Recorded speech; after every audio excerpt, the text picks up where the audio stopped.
You can know something is true and still not necessarily believe it yet, like in your body, because knowing and believing are two completely different things. When I build reframes with clients, one of the first things I tell them is that you are going to know conceptually that this is true before you ever feel that this is true. And that's not necessarily a sign something's wrong. That gap is totally normal. So then, obviously, the question becomes, how do I get from knowing a healthier belief, like discomfort is not necessarily dangerous, to actually embodying that belief? To feeling that in your core. And that's what this video is about. I'm going to show you the actual process that I take clients through to go from knowing something healthy to believing something healthy. So let's get into it.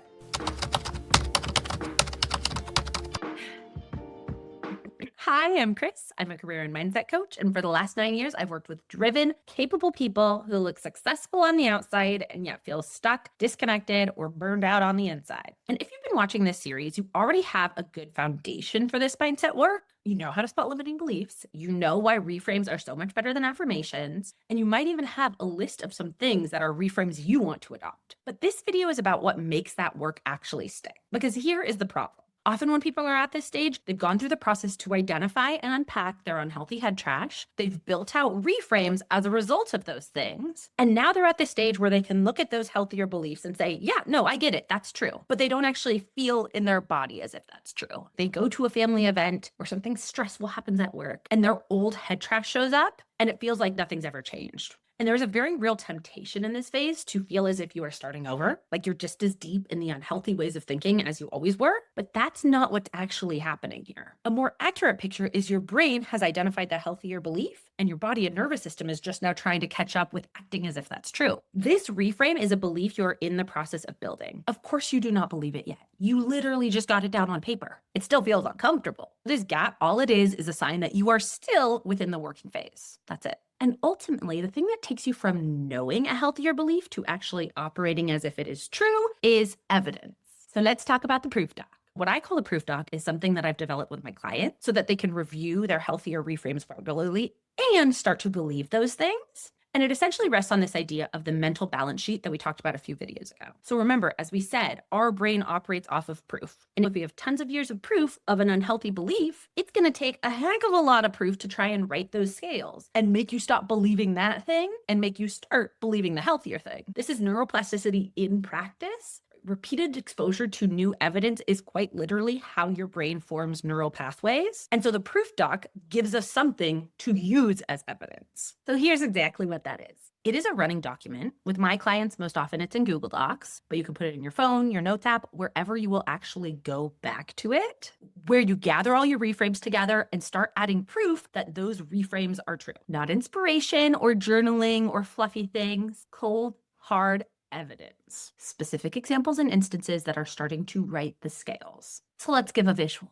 Once you've gathered all your reframes from all the head trash you've unpacked, we pull it into one document. This is just an example of a cross section, but you plop them all in one place so that you can start by rereading them. And the next step to actually adopting these things is to go through and start adding proof. So I will use this first one as an example. I think of proof as something in layers. So the first layer is the most impactful, and this is going to be personal experience, with or without that belief. And I'll explain what that means in a second. Next layer out is going to be experiences that have happened to someone you know. Next is going to be experiences of someone you don't know. And those are kind of like the three concentric circles of impact for this. And so using this reframe, now let's pretend we've developed discomfort does not equal danger. Well, we would start by saying, do I have any personal experience with this that can affirm to me that this is true? We will look at our past experiences and we'll say, for example, I had this really uncomfortable conversation with my boss and it didn't feel good, but I wasn't necessarily in danger. I didn't get fired. I didn't get hurt. It feels yuck,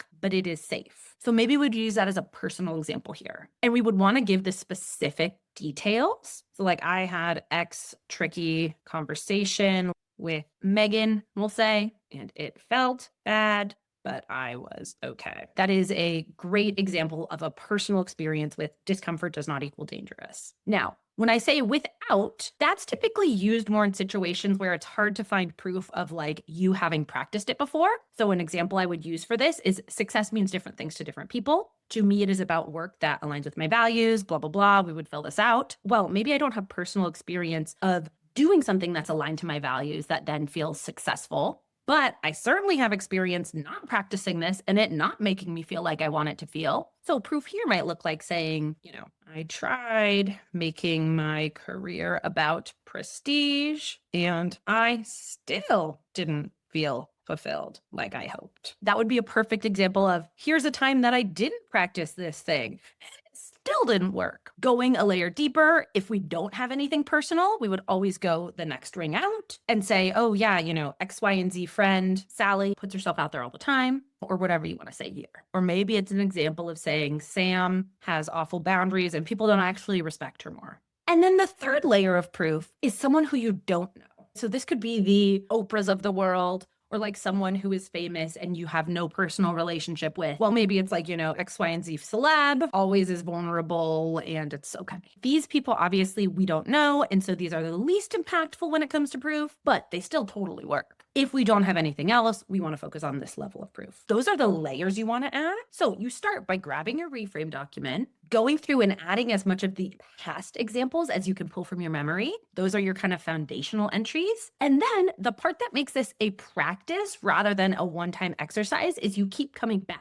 This is a working doc. It is one you continue to update. So as things happen in real time, you have specific moments of like, I sent this email and it went fine. You throw them and add them on your doc.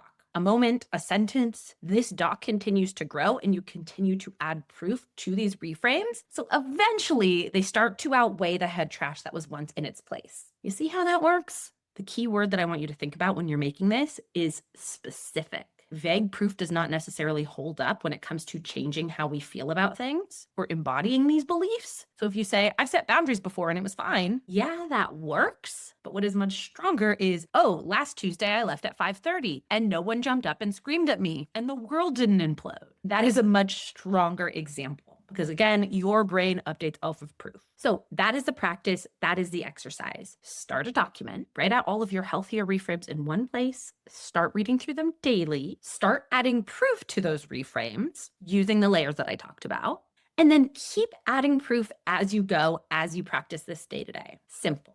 But here's the part I really want you to hear, because this is where a lot of people fall off. When your old head trash starts to flare up, that is where we lean on this working doc hard. You hear your old head trash, and instead of judging yourself, you open the proof document, you read your reframes, and you read the proof for each one. Not to logic yourself out of what you're feeling, because that's not effective, but to remind your brain that there are other things that you know to give evidence to the other side of the scale and the other side of the story. All it is your body and your nervous system catching up to your brain, saying, oh, I guess I still have some way to go in terms of actually embodying and adopting this reframe. It's being tested, so it just needs a little more TLC. Because remember, the goal is not to make our old head trash disappear completely forever. That's not really a realistic goal. It's to shrink down that window between hearing your old head trash and rerouting to a healthier new belief. Now, the last thing I will say on this is the reason that this actually works when a reframe alone doesn't shift how you feel is without the document and without the proof, a reframe is just a better sounding thought. It's still in that kind of bucket of affirmations as we talked about. And your brain, being the evidence-based machine that it is, will eventually look at that thought and say, yeah, okay, prove it. And this document is the proof. It is the counter to that, so your brain can't talk you out of this. That is the difference between insight and rewiring. So one more thing before you go. This tool and this process is one to adopt, and having the accountability to actually do this and stick to these healthier reframes also matters, because if our head trash is really loud and our proof to counteract that is still relatively thin, it's very easy to say, oh, well, this isn't working and stop trying. And that is where people quit. But in reality, it's the moment right before the shift. It's like when we're nearly there and it is not the time to give up. That's why something like the bundle can come in really beneficial here, because the actual community and support access, you can bring your reframes, you can bring the proof, ask for not only my feedback on it, but also talk to other people who are working on shifting their mindset and shifting their approach within their career can be really, really impactful. You're not just doing it alone in a Google Doc and being like, okay, hopefully this sticks. It gives you that accountability to actually follow through. The people who will hold your feet to the fire until you are able to do that for yourself. So if that's what you need right now, I will put the link below in the description.